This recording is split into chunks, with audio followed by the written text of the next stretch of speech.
O que realmente é Estado laico? No Brasil, nós vivemos um tempo um pouco esquisito, um pouco até mesmo estranho. Por que eu digo isso?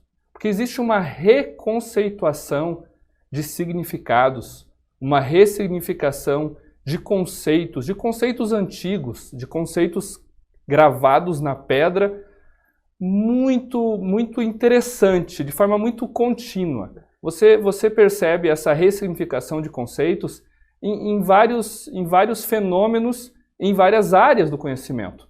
Eu vou dar um exemplo para vocês que não tem nada a ver com o Estado laico, que é a interrupção da gravidez. Como assim interrupção da gravidez? Você já deve ter ouvido falar disso. Estamos lutando pela interrupção da gravidez. Gente, gravidez não se interrompe. A gravidez ela tem um início, um meio e um fim. A criança, ou ela nasce através de um parto normal, ou ela nasce através de uma cesariana, ou ela é abortada. O aborto pode ser espontâneo, ou o aborto pode ser provocado. Não tem como interromper um processo de gestação.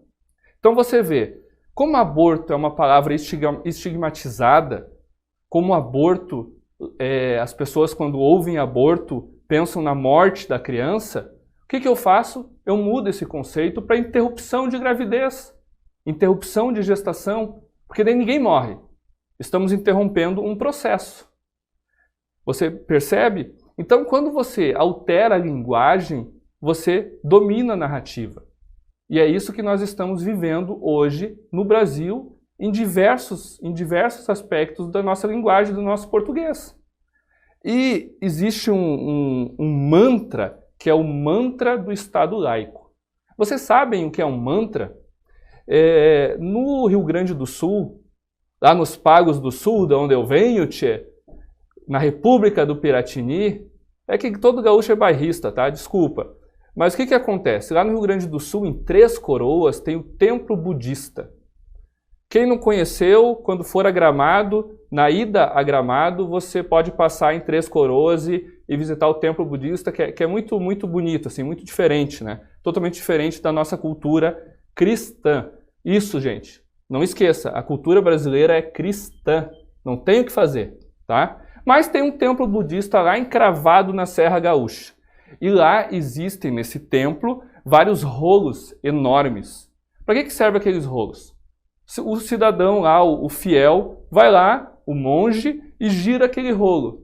Quando ele gira aquele rolo, existe um movimento cósmico. E aí eu não sou budista, não vou saber explicar muito bem, mas o girar daquele rolo equivale a não sei quantas centenas de horas de oração de não sei quantos monges. Então é muito mais fácil girar o rolo do que ficar orando horas e horas no templo budista. Os monges também oram, não estou dizendo que eles não oram, mas o mantra serve para isso. Então você gira aquilo e reverbera a sua oração de forma muito mais produtiva, digamos assim. Eu estou aqui sintetizando, isso é muito mais complexo, tá, gente? Mas eu estou sintetizando. Então o que se faz? Tornamos o Estado laico um mantra. Nós repetimos como esse rodar desse mantra budista para que você absorva o que eles querem. Perceba, daqui a pouco você está repetindo o que eles querem que você repita. Você não está mais falando aborto, você está falando interrupção de gestação. Você está dizendo que no Estado laico, você não pode falar da fé na praça. Você está dizendo que você não pode, num recreio de aula, cantar uma música ou rezar uma Ave Maria. Você, cristão, está dizendo isso. Por quê? Porque eles estão repetindo isso para você e você acaba acreditando. Não, gente. Estado laico não é isso. Estado laico é outra coisa muito diferente. Inclusive, estão dizendo por aí também que Estado laico é um modelo, foi um modelo que surgiu na França. Isso é uma grande bobagem. Isso não é verdade. E hoje eu vou me propor a falar isso para vocês. E eu vou começar falando de um livro que, se você não leu, lá no Rio Grande do Sul a gente diz assim, você é um pica-fumo, tá? Que chama-se, se você é conservador, você precisa ler esse livro. 1984, George Orwell. Essa obra foi a obra que gerou, digamos assim, idealizou o Big Brother Brasil, não vou dizer o que essa obra é, mas enfim, o Big Brother, que até hoje está aí na Rede Globo de televisão, foi idealizado pelo George Orwell. E você vai dizer, então esse livro deve ser uma porcaria. Não, esse livro é uma profecia.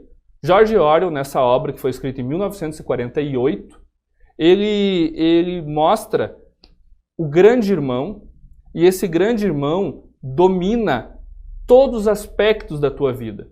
Então existe uma câmera na tua casa, existe uma câmera na rua, existe uma câmera em todo lugar. E o grande irmão sabe tudo o que você está acontecendo. E um outro processo é o processo de ressignificação de linguagem.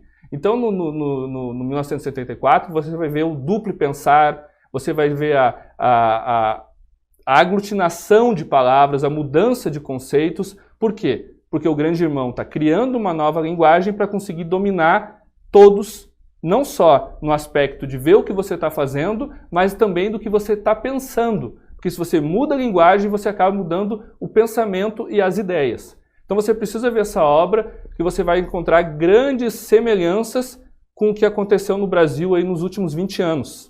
Tá? E começa devagar. Então, lembrando do George Orwell, nós vamos nós vamos retomar o conceito de laicidade. E vamos começar falando de unidade política. Eu quero falar do conceito rapidamente com vocês de unidade política, porque eu vou falar muito aqui de Estado. Só que o Estado, gente, o Estado moderno, ele digamos assim, que ele tem uma gênese lá no século XVIII. Tá? Então nós temos aqui o Estado moderno e nós temos, antes do Estado moderno, a unidade política. Porque o Estado moderno é um conceito relativamente novo. Tá? No Estado moderno nós temos vários elementos como Constituição,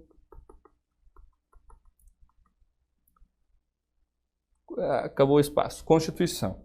Bom, eu quero falar para vocês, sempre quando eu falar Estado, eu estou falando unidade política. Eu não estou falando Estado moderno. Porque o Estado moderno, como eu falei, vai surgir lá no século XVIII, no século XVII. Eu acho até que a gênese do Estado moderno acontece lá no século XVI com Portugal, mas isso seria assunto de uma outra aula. Você vai ver a gênese do Estado moderno mesmo no Estado português, aquele que veio para o Brasil. Mas ele vai ganhar forma depois, no século XVII, no século XVIII, e não vai ser essa aula.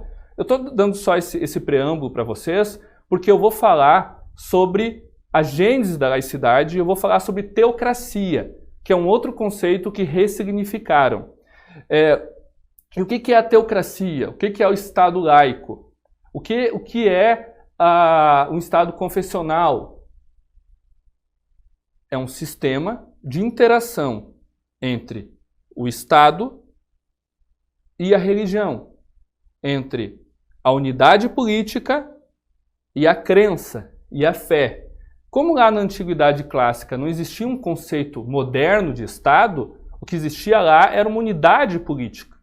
Numa cidade-estado grega, nós tínhamos uma unidade política ali, uma comunidade política, que tinha o governante, tinha o povo, tinha um conceito de soberania, mas não era o conceito moderno de Estado. Então quando eu estiver falando Estado, gente, eu estou falando da unidade política, porque o Estado moderno, quando a gente fala Estado hoje, a gente remonta ao Estado moderno, vai surgir só no século XVIII. Então, para não parecer que eu estou falando errado aqui, né, eu vou falar de Estado, mas lembre-se, Estado no conceito de unidade política. Tá combinado? Então, beleza.